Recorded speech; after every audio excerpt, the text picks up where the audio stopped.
It has been too long since I've been able to go live.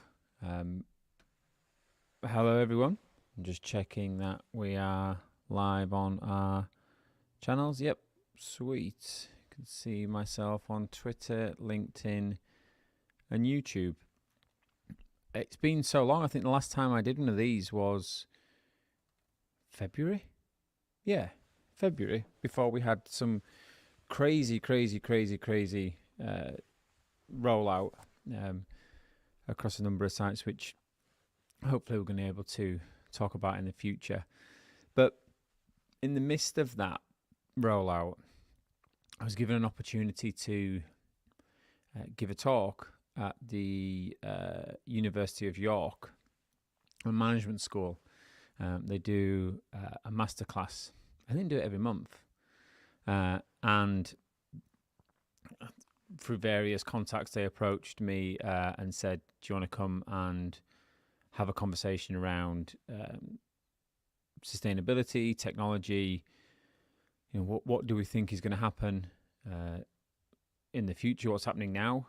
Is there anything that you can come and teach us? So went and did the talk. It went really well. If you do follow us on any of our socials, you'll see that we post some funky pictures after with people that wanted to get a picture, which was a bizarre experience in itself. I have no idea why I pulled an MMA pose. I haven't got any fighting bones in my body whatsoever. I think if I threw a punch, I'd end up punching myself. But that's just I channeled my inner Conor McGregor, let's say. So I've put myself on screen, so you should see me down at your bottom left. But what I might do is I might take myself away just so you can hear my voice, because it might blur out or block me from... And you know what? I'm just going to leave me on. Why not? We'll see. I'll come back and check it anyway. So there's quite a few things to go through. I'm just going to go back and see if I'm blocking it. Oh, no, I'm all right, actually. I don't think I'm cutting it out. I did this conversation with Sharon. Sharon made me put this. So Sharon, if you're watching this, you know I don't like talking about myself. But apparently, as I'm always told, it's not about you, Mark. It's about the customer or the audience. And as always, Sharon is absolutely correct. But I hate it. I hate talking about myself. But anyway, I put that on. I didn't want to put a picture of myself on because who likes doing that? So I found a very bizarre picture that sort of looked like me, but I found it on Canva. If you don't use Canva, Canva is absolutely awesome. So bearing in mind that when I'm giving this talk at the University of York, the audience isn't just students. It's got mature students in there. It's got business leaders in there. It's got even school kids in there that are probably coming up towards the end of their time in school and thinking about going to university and doing and everything in between. So I wanted to make it so it wasn't a wag your finger, you next generation are going to have to sort out all the problems that we've caused. No one wants to hear that.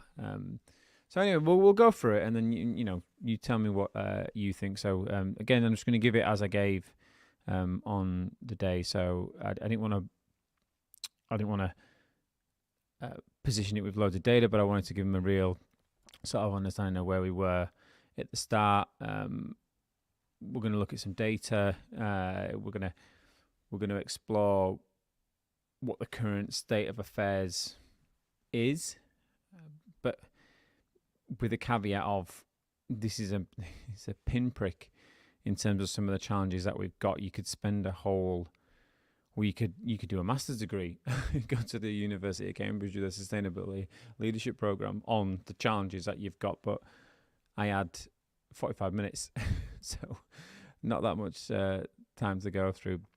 One of the things that I did is I had a look at back in 2015. I went back. If you haven't come across a report called the Global Risk Perception Survey. The World Economic Forum do it. They do it every year. It's great. It's fascinating actually because it takes away your bias. You've got a bias. I've got a bias. Everybody's got a bias of what you deem to be the biggest risks that the planet is facing at any one point in time. Now, more likely than not, you're probably thinking war at the moment, probably. Maybe even still some pandemic stuff, climate there. But what I wanted to show on here was in 2015, it was showing the top 10 global risks in terms of likelihood. So likelihood. 2015, interstate conflict, extreme weather. So you've got what? Number 2, number 6, number 7 are to do with the environment. And then over on the right there, you've got top 10 global risks in terms of their impact. So what impact are these going to have? Bearing in mind the likelihood, you've got interstate conflict is number 1, but the impact of that is number 4. Whereas in the likelihood, you've got a water crisis as number 8 in the top 10, but the impact of having a water crisis is number 1 for obvious reasons. What was interesting during the conversation at York is that there are opinions, and there's a lot of research and data out there to show that take Ukraine out of it, but interstate conflict, some of the conflicts that we've seen over the sort of 2010s plus, has been to do with resource water scarcity, which is fascinating when you actually go and have a look at it, because I didn't know that until I went and did some research, but it is absolutely fascinating. I mean, in terms of the impact, you've got 5 and 10. Failure of climate change adaptation is number 5. Biodiversity loss and ecosystem collapse. Biodiversity loss and the ecosystem collapsing is number 10. Number 10 of the impact, and this is 2015. Let's move on. 2022. So identify the most severe risks on a global scale over the next 10 years. So there's 10 of these, and 5 of them are to do with the environment. I'm not going to read them out. I mean, you can all read. But again, please, World Economic Forum, Global Risks Perception Survey. This is the latest one. Fascinating me, because behind each of these, it goes into quite a lot of detail. But the report is great because it's very colourful for someone like me, and it's got loads of cool graphs and charts in it. Global Risk Horizon, when will risks become a critical threat to the world? I mean, extreme weather, livelihood crisis. I mean, bearing in mind that this is forecasting this out over the next 0 to 2 years.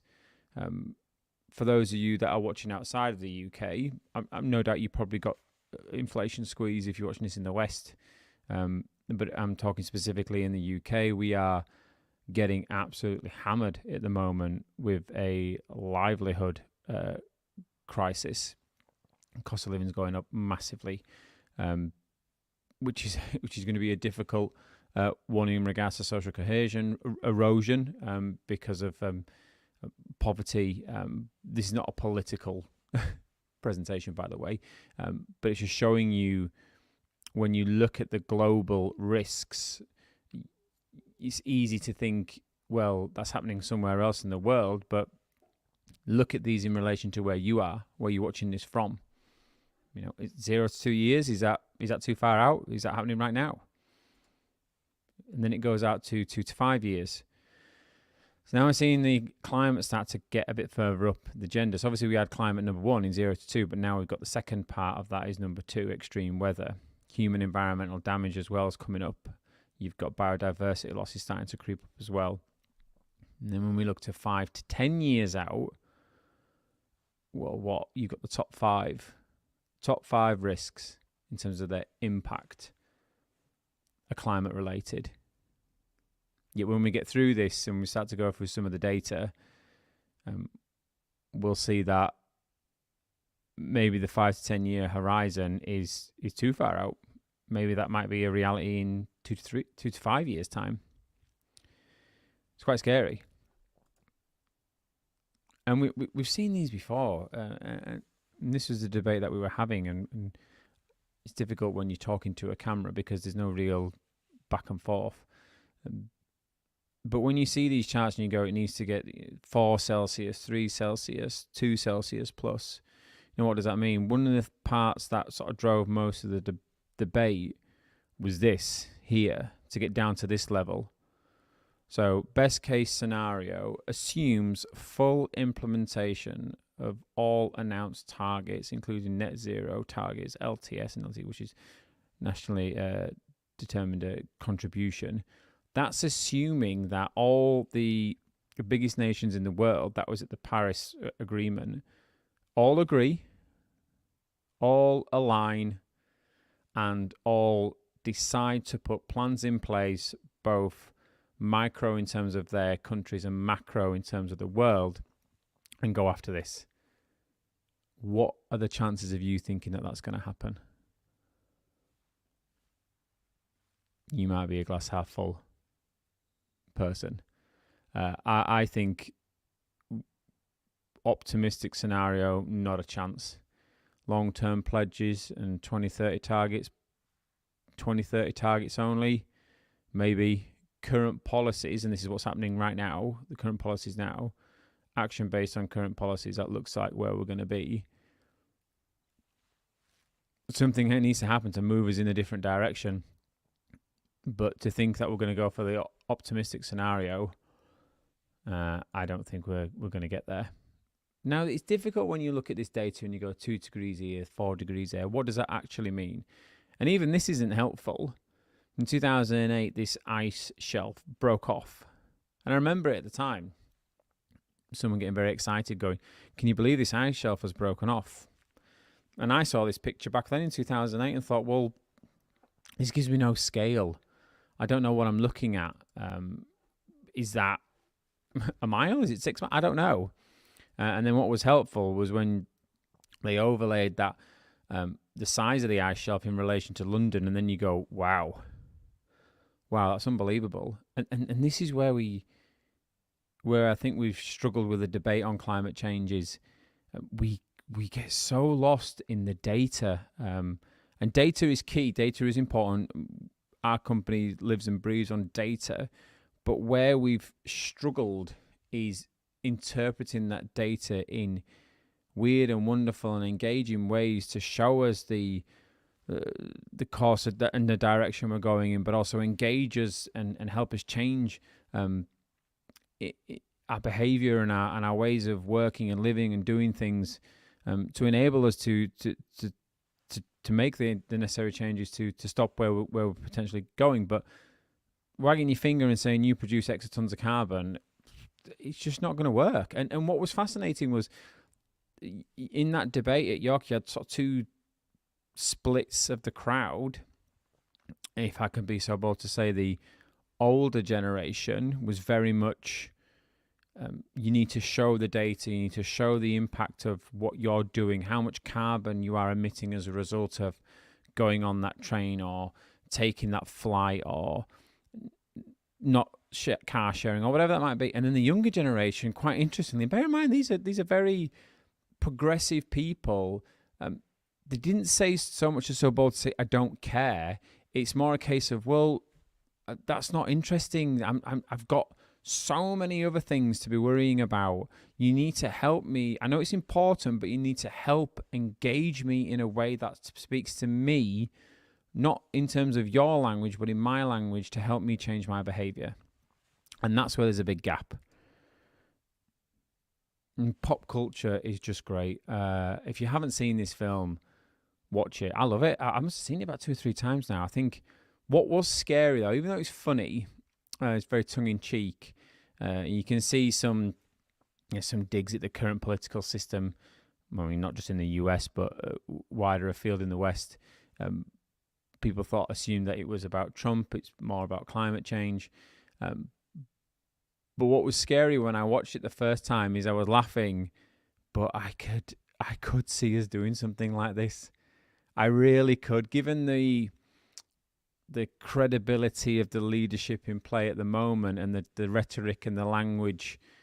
and the policies currently at play, this sort of pop culture is exactly what I was speaking about a minute ago in regards to engaging wider people on the impact of not only what's happening in the climate, but our current structures and institutions and how they're set up. They're not geared, and it's not necessarily their fault, because obviously the institutions are coming from years and years and years of legacy of how we do things, but the institutions are not geared up to be able to deliver this. We are starting to see some changes, especially within our line of work, within government bodies, in regards to the importance of net zero and putting plans in place to be able to get there, and things could be done quicker and more efficiently in regards to the consumer. But from a corporate point of view, we do see some movement, but it's just not quick enough. But yeah, the pop culture is starting to now really get a grip of this in terms of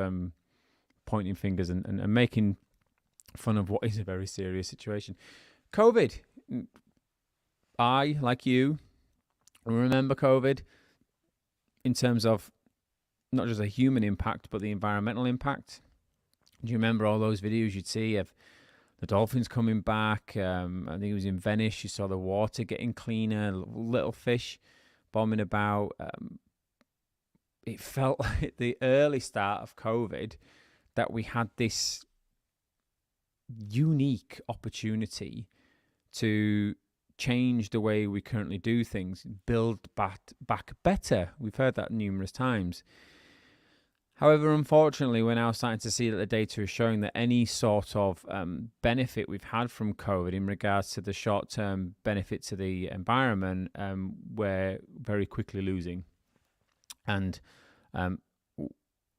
we are very much going back to, let's get back to the way we used to do things before, get some normality, get some stability, and then we'll change. But if you're building on the foundations before you then wanted to make the change on, then you're only ever going to have the same behavior. So bearing in mind, as I said at the start, this part of the presentation is to bum you out. So there are some interesting tools out there, though. I remember my time at university, a professor came and said, have you ever heard of the global calculator? I think I couldn't even tell you what version it was on back then, but now it's on version 23, but it still looks relatively similar. What will be different, though, is the data that feeds into it in the background.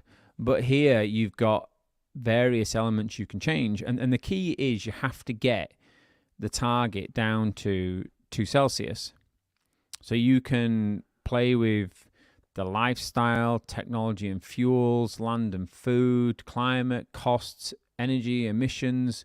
You can change how many passenger distances they're done in miles, freight distances, how much agriculture you do, what comes from pigs, what comes from you name it, you can change it. I'm telling you now, if you can get it down to 2 Celsius and you haven't crashed the economy, brilliant. Likewise, if you've tried to balance it and try to do it in the right way in terms of the timelines that we need to get to 2 Celsius, you've either crashed the economy or you've blown it, and you've absolutely cascaded the impact of climate change, and it's now running away from you. It is not easy. And bearing in mind, you're doing this as the one it's almost like you're a deity and you're the one controlling the global environment here.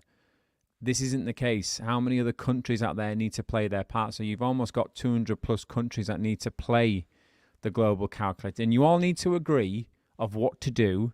You all need to agree how many passengers. You all need to agree on agriculture. You all need to agree on the buildings that you do, how you manufacture things, where your transport's coming from, how much bioenergy you use, how much fossil fuel you use, how much nuclear there is. You all need to agree that. And you all need to feel that you are getting something out of it to get to 2 Celsius. And this is where it gets really interesting, because for me, we're not talking in this way. We just go, policies, get it done. But we need to first understand the complexities. And we know it's difficult. We really know it's difficult. But these sorts of tools help educate people, help educate our younger generations, educate those that are coming through to help us with this stuff in the future. Not just from a climate scientist point of view, but from technology, engineering, agriculture, architecture. All these parts of the economy, the global economy, have an impact on the climate. System dynamics is something that I really fell in love with years ago. I never come across it before. Linear thinking, systemic thinking. I found this because I think it's just a great illustration. You've also got linear thinking on the left. Chap on the right is systemic thinking, knowing that there is for every thing you do, there is a reaction for that. Causal loop diagrams is something that I came across quite a lot, these sorts of things. So everything is connected, as the saying goes in system dynamics. There are balances and reinforcing loops. A great example of this would be smart motorways.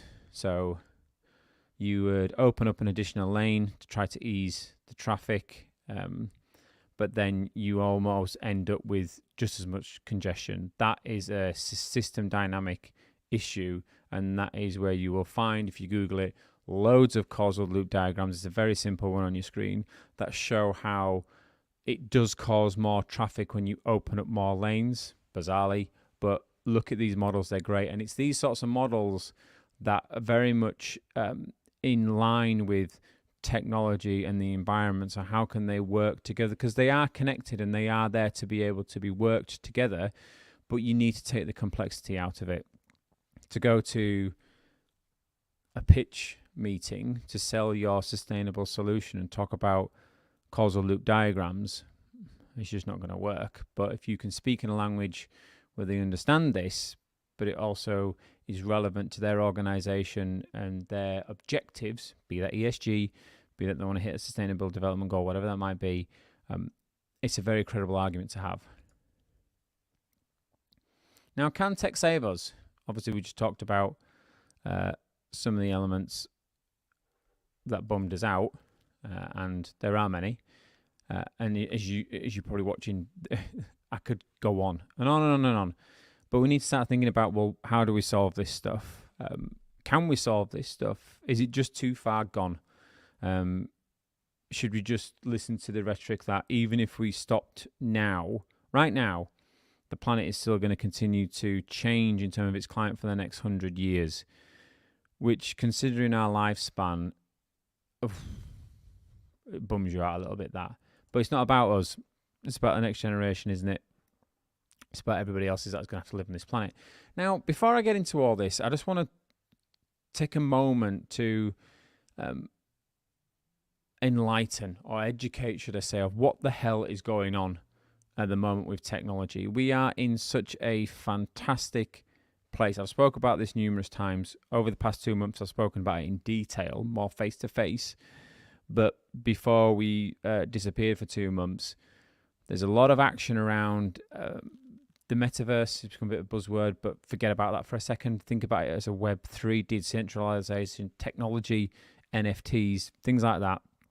I've just pulled a couple of buzz comments out here. So you've got Ralph Lauren there jumping on it. You've got shopping in VR in the middle of their Walmart. You might be thinking, well, what's the point in that? Why would I walk around a supermarket with a VR headset on? What's the point?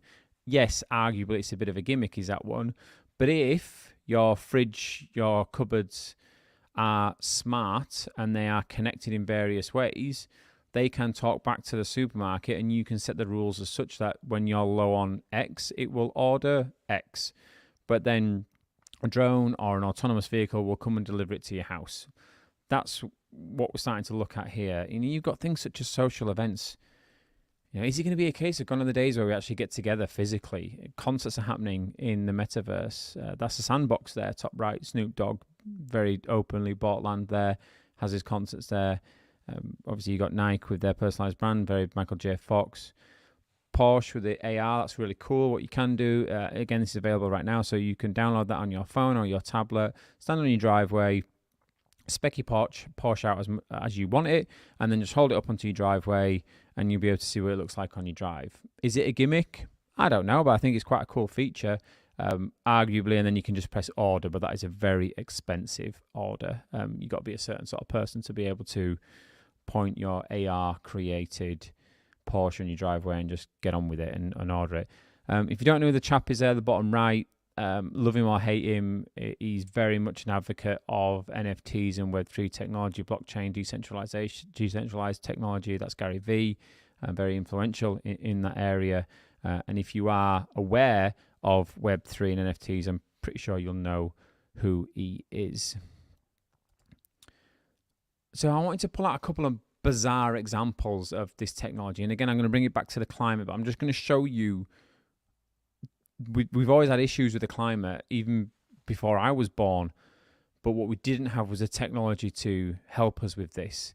Now, I'm not saying that art is going to help us, but what I'm showing you is just the craziness of what's happening in the changes of technology. And I'm going to bring it back to the environment. I'm going to take you on a journey first. If you haven't seen this, First 5,000 Days by an artist called Beeble. Google him. He's called Mike Winkelmann, aka Beeble. That's his art name. Before he sold this, the first print he sold was for $100. This is digital art. Now, I don't want to get into the ins and outs of NFTs, and it's all about ownership and IP, but this is digital art. It's a JPEG, but it's more than that. Hence why someone paid $69 million for it. And this isn't just someone going on and spending $69 million because they thought it was a good idea. This is Christie's auction house selling this. If you know anything about auction houses or how Christie's works, they're normally selling Rembrandts and things like that. They're not selling digital art. $69 million that sold for. And I believe that the chap that bought it, they're going to do something in regards to some cool digital wall in his house where they're going to show this piece. But again, Google it. Have a look, zoom in on some of these pictures. They are quite strong, some of them, but it's a fascinating piece of art. But I don't know if it's $69 million worth. This one blew people's minds when I was showing them at the talk. So here we have OpenSea, which is a place you can go buy NFTs. What we've got here is we've got something called the Bored Ape Yacht Club 3547. Now, at the time of doing this, it shows that the sale is ending in June 11th this year. So it's still ongoing if you want to go on and buy it.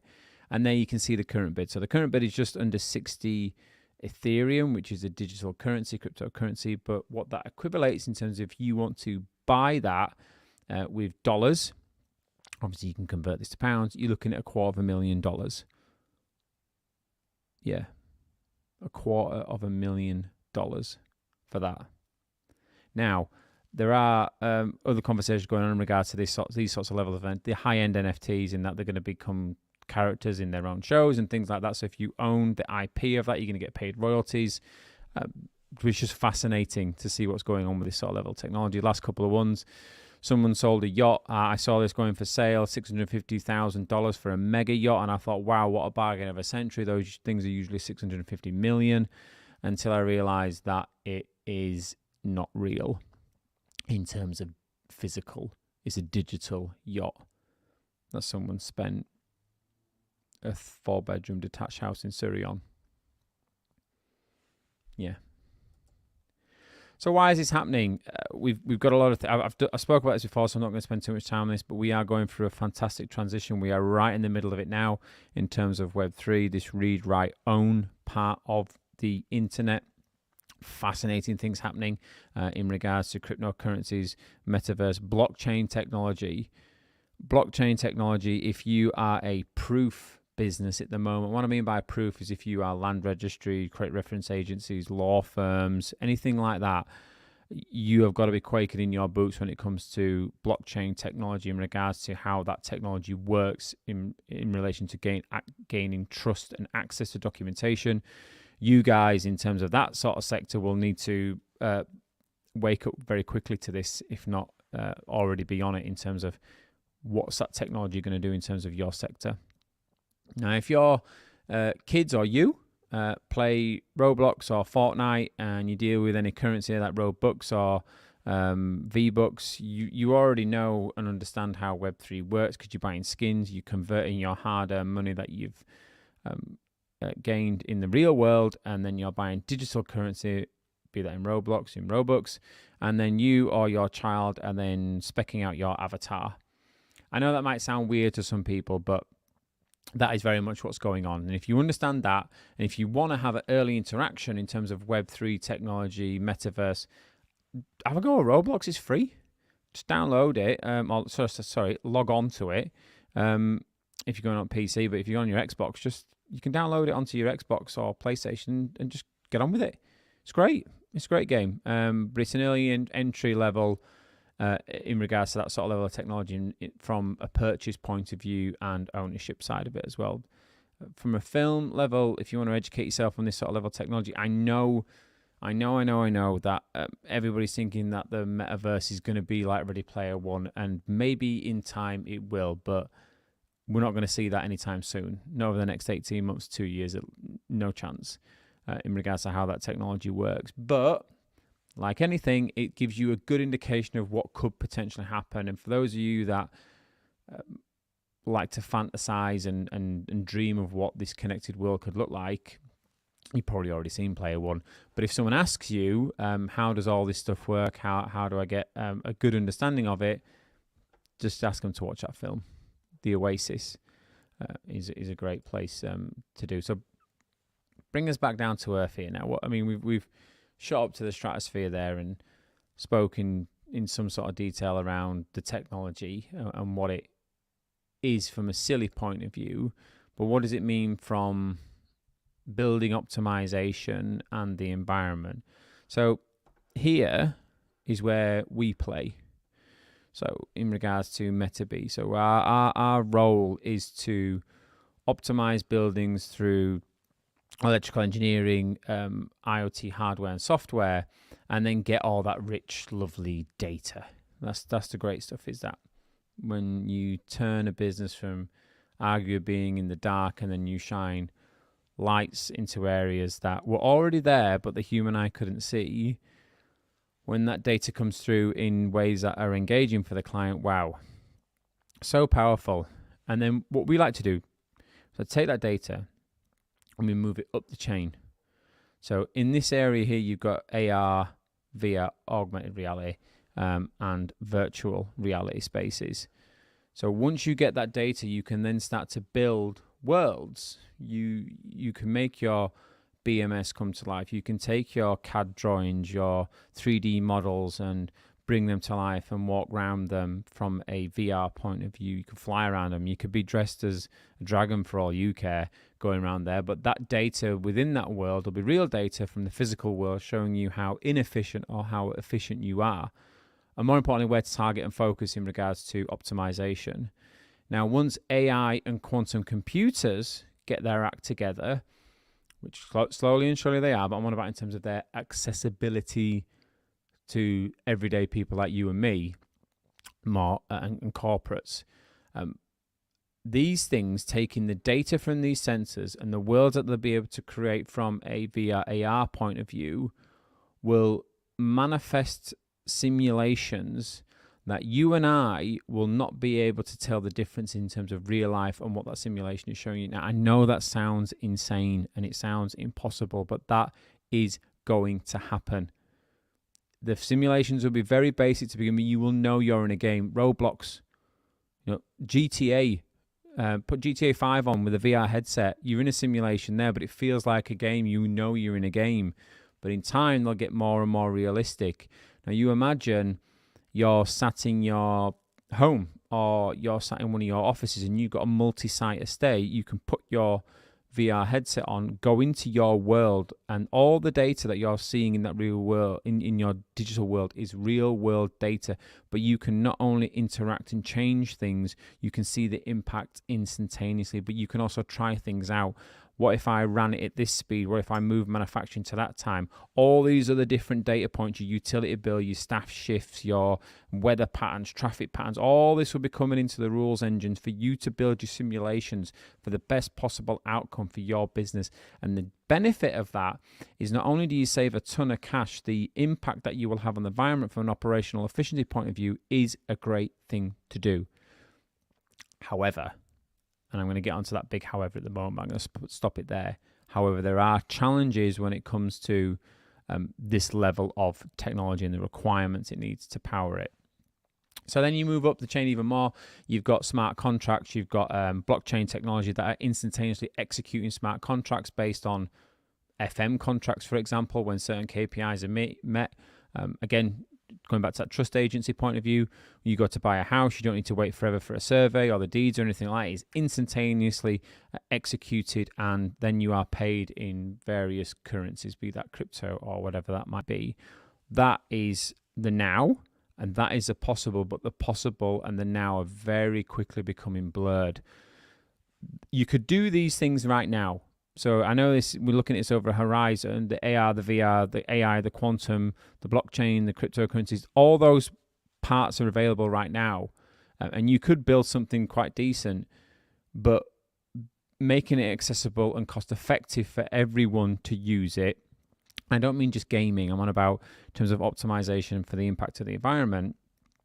That's going to take some time, but that time is going to show that it's going to be quite rudimentary and basic to begin with, but the art of the possible and where we're going to go in that, and the inefficiencies that we've got in our business, that you're sat there right now, and I guarantee your business is nowhere near as maximized as it could be, will become very quickly available to you, but you'll know exactly where to point your resources to fix it.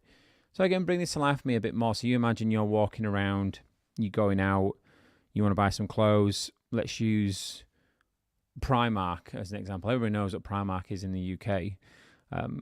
You walk up to the mannequin and you've got your eyewear on. Could be glasses like I'm wearing now. Could be a contact lens. Could be something for you to visualize the world through a digital aspect. And that mannequin, you and your partner will look at it at the same time, but the mannequin will change for you and it will change for him or her based on your style and preferences of what you bought before from that store, but also on your dimensions of your body, which for me would be very depressing. But that is a great example of showing you how the world and the commercial world is going to change with this technology. And it's only now that we can do these things. And I find this sort of stuff quite funny and interesting because, I mean, if you were to hack that, you could have some real fun, couldn't you? Making people feel a bit strange.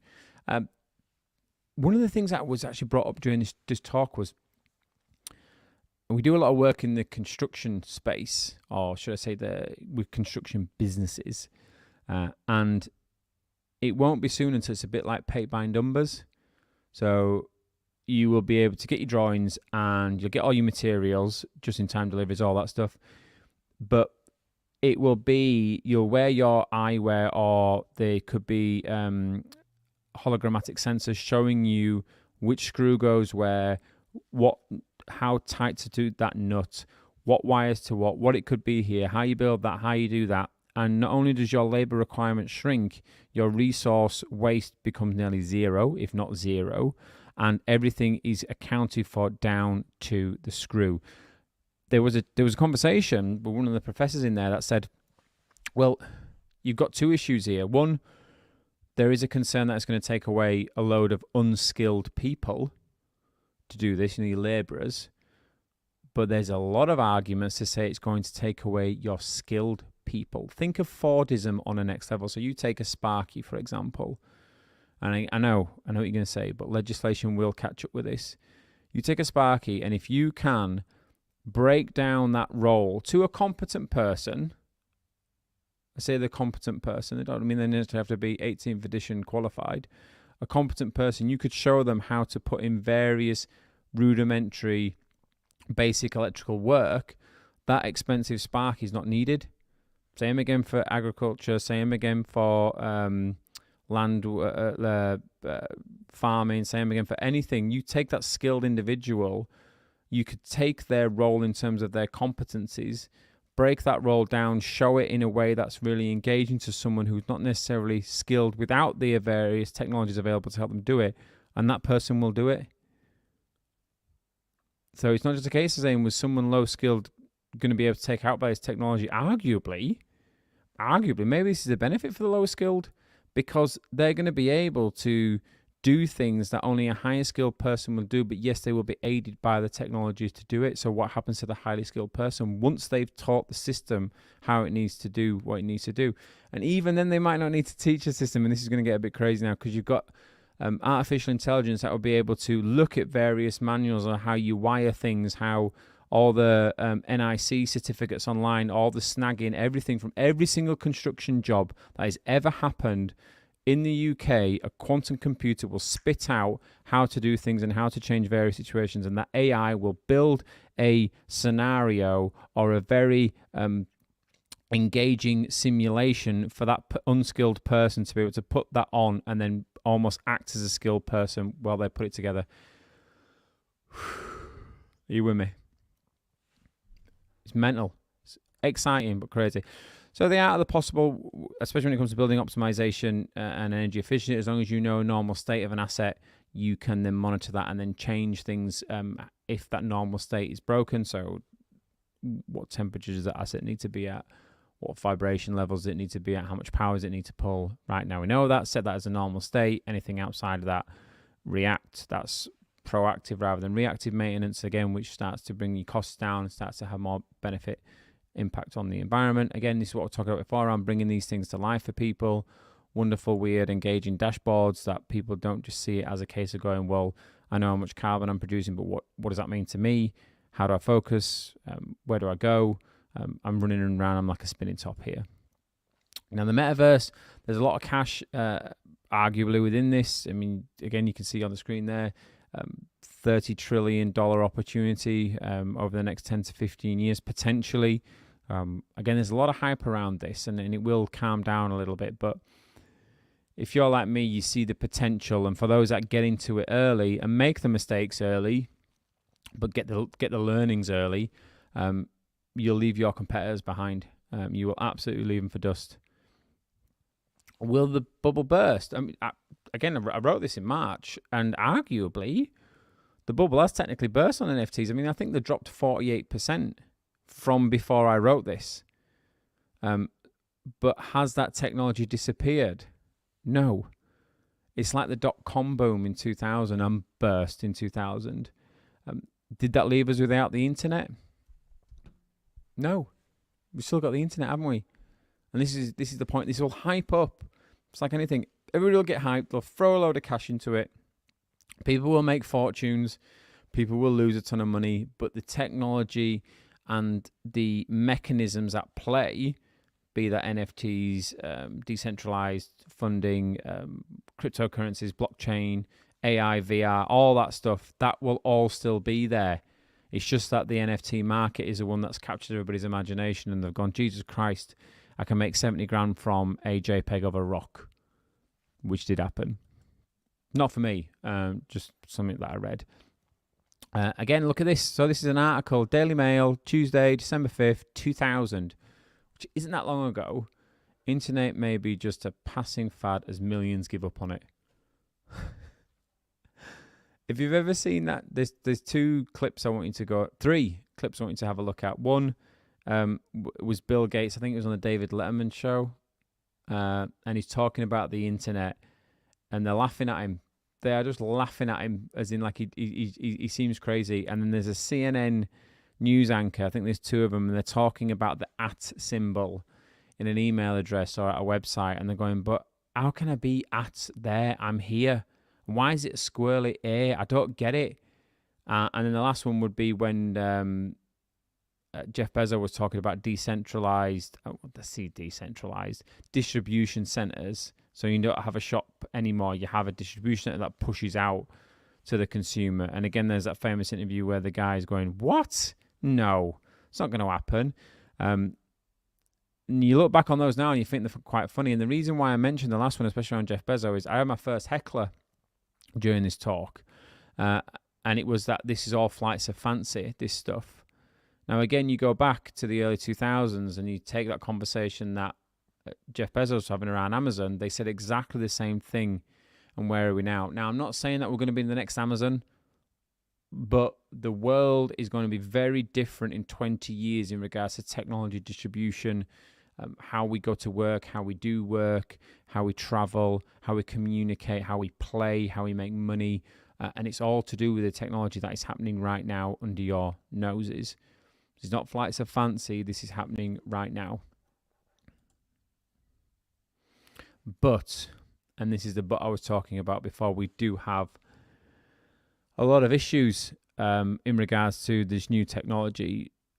Bizarrely, an oxymoron, we've got massive environmental impact. So one of the issues that we've got is cryptocurrencies in terms of their mining, they are phenomenally data hungry. And what I found here was this: so one Ethereum transaction, which is a cryptocurrency, is equivalent to 238 kilowatts of energy in terms of electricity.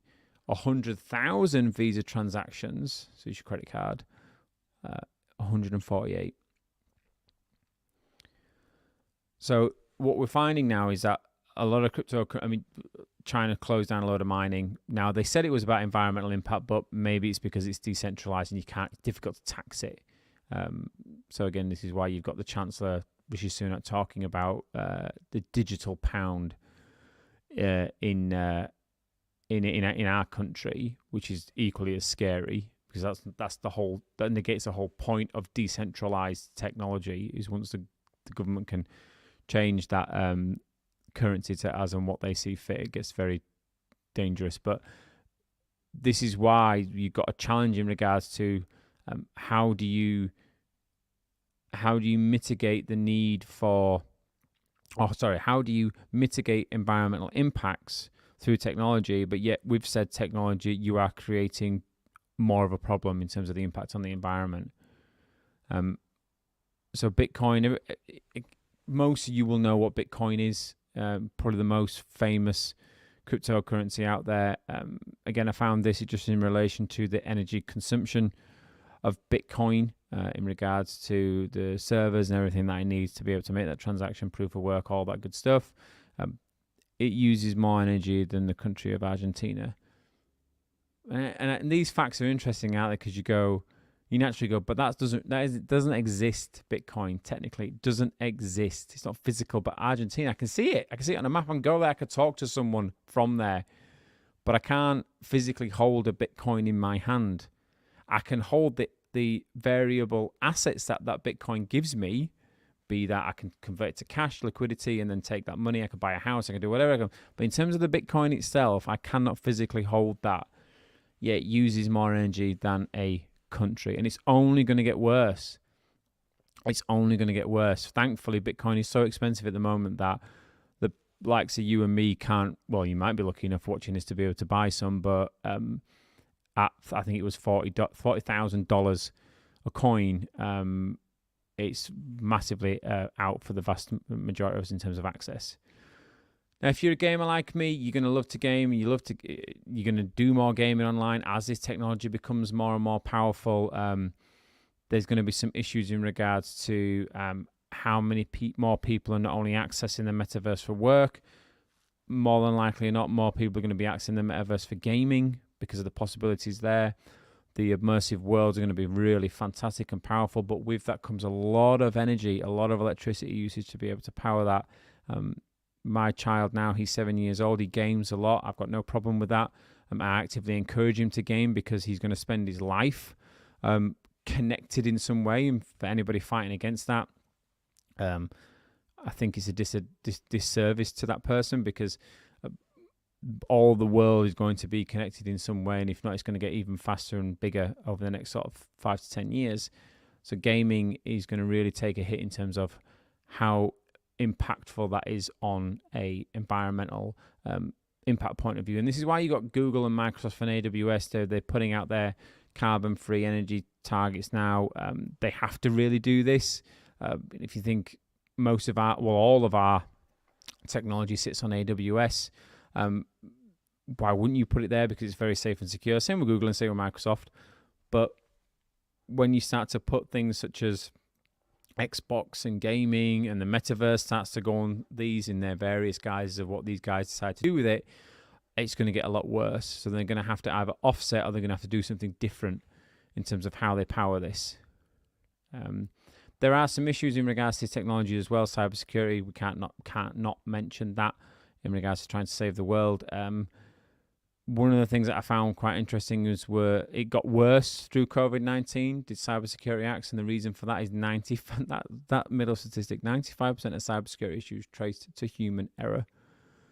My God, I mean, I know we don't want the computers to take over, but I'd rather a computer handling my data than someone like me on the other end of a call center who doesn't put a digit in right or forgets to do something and then all my data's leaked. that stuff can be avoided, but that stuff can be avoided with training and engagement with people. But unfortunately, we've got a big gap in regards to cyber security professionals. There isn't enough of them. As this technology starts to take off, we're clearly not focusing on what we need to do to keep us safe in this world. And that's a big risk. And if you're thinking about going into profession, then cybersecurity could be a real market for you guys, because they are needed badly. We've got some real issues as well in regards to the power of AI and quantum computing. If you've ever seen this guy on TikTok, it is bizarre how he can do that and look like Tom Cruise. Have a look. You would assume, if this was a couple of years ago and you didn't know about this technology, you didn't know about how TikTok is, you would look at the things that he's doing, and you would, if I showed that to my mum, she would genuinely think that that's Tom Cruise doing those things. She just would. But that starts to change opinion of people, doesn't it? Wrongly, quite rightly on this. And then you've also got things like this here, where you've got that famous clip of during the ongoing crisis in Ukraine, Putin putting his hand actually through the microphone, which tells you that something's not quite right about what you're watching there. And this is a thing we need to watch out for, especially when it comes to the power of this technology and the impact on the environment, not only from its energy consumption point of view, but what data gets distorted for you and I to think that things are a lot better than they actually are. So we need checks and balances in place, that the technology doesn't run away from itself, that we don't see the woods for the trees in regards to what is actually right in front of our faces. And that's it. I think the thing for me is, this is us just messing around in the Metaverse or Horizon meetings, which is a lot of fun. It is just a lot of fun playing around it. But if you haven't experienced it, buy a VR headset. They're not that expensive. You can download things such as Horizon meetings. There's loads of games for them. And just start to play with it and get involved. The easiest way to get into the Metaverse and how this technology is going to help is just see it from a gamification point of view, play around with it, have some fun, and then your brain will start to think, "Whoa, actually, I could do this in my business, or maybe I could do that with it." And that is ultimately what's going to be the interesting debate over the next 5 to 10 years. How is this technology going to save us from ourselves in regards to the impact in the environment? One, not wrecking the environment by having this technology, and also making sure that what is real, and what isn't real is used for just gaming purposes. But yeah, I hope you enjoyed that. Thanks for watching, if you did watch, and I'll speak to you soon. Bye-bye.